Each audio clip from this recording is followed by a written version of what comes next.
দিনাজপুরের নবাবগঞ্জে পুকুর নিয়ে বিরোধের জেরে সাংবাদিক আব্দুল মতিন প্রতিপক্ষের হামলায় গুরুতর আহত হয়ে দিনাজপুর মেডিকেল কলেজ হাসপাতালের মৃত্যুর সাথে লড়ছেন। এ ঘটনায় বড় ভাই এমদাদুল হক বাদী হয়ে ২০ জনকে আসামি করে থানায় মামলা দায়ের করেছেন। পুলিশ ও এজাহার সূত্রে জানা যায়, নবমগঞ্জ উপজেলার ভাদুরিয়া ইউনিয়নের পুটিহার গ্রামের সাংবাদিক মতিন ও তার ভাইয়েরা পৈতৃক সূত্রে পাওয়া ১ একর ৩৭ শতক জমির পুকুরে মাছ চাষ করতেন। প্রতিবেশী আহসানুল কবির শামীম সহ কয়েকজন দীর্ঘদিন ধরে পুকুর নিজেদের দাবি করে আসছিল এবং পূর্বেও মাছ চুরির ঘটনায় মামলা হয়।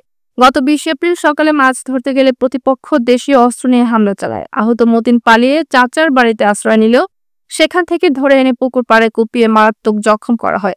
তার ২ পা ও ১ হাত ভেঙে যায় এবং মাথায় গুরুতর আঘাত পায়। বাধা দিতে গেলে আরও কয়েকজন আত্মীয়কে আহত করে হামলাকারীরা। স্থানীয়রা উদ্ধার করে প্রথমে উপজেলা স্বাস্থ্য কমপ্লেক্স ও পরে দিনাজপুর মেডিকেলে ভর্তি করেন। ভাই সহ আমরা পুকুরে মাছ মারার জন্য জাল ফেলাই, জাল আগে নিয়ে আসে জাল ফেলাই।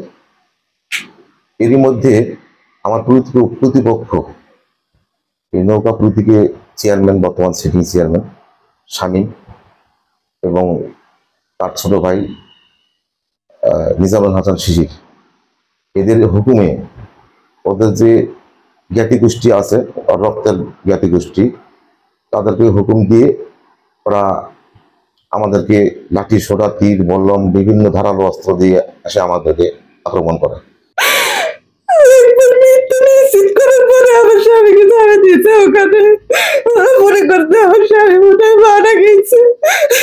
জনতার সামনে এমন মারধর করছে যে আমার ভাইয়ের হাত পা সমস্ত ভেঙে দিছে।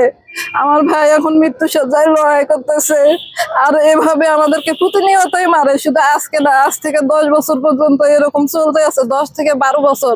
একজন প্রত্যক্ষদর্শী হিসেবে বলতেছি, সেটা ঘটনাটা আমার সামনেই ঘটছে, আমি দেখছি। এই যে দুই পরিবারের যে সমস্যা, এই সমস্যাটা দীর্ঘদিন প্রায় 8-10 বছর যাবত হয়ে আসতেছে। তো ইনারা, আমার মামারা, এরা 3 ভাই, আর যারা এদেরকে মানে ক্রমান্বয়ে অত্যাচার করতেছে, তাদের সাথে স্বাধীনভাবে চলাফেরা করতে দিচ্ছে না, বসবাস করতে দিচ্ছে না, তারা 20-30 জন। তো ইনারা অনেক ভদ্রলোক, আমার মামারা অনেক ভদ্রলোক, এই জন্য ওনারা গায়ে পড়ে যাচ্ছে পড়ে যায় না, কোনো ঝগড়া বিবাদে যায় না। কিন্তু তারা বারবারই ক্রমান্বয়ে তাদেরকে এভাবে হেয় প্রতিপন্ন করার জন্য বিভিন্ন সময় বিভিন্ন রকম ভাবে। ঘটনার পর আসামিরা পলাতক রয়েছে বলে জানিয়েছেন নবাবগঞ্জ থানার ওসি আব্দুল মতিন।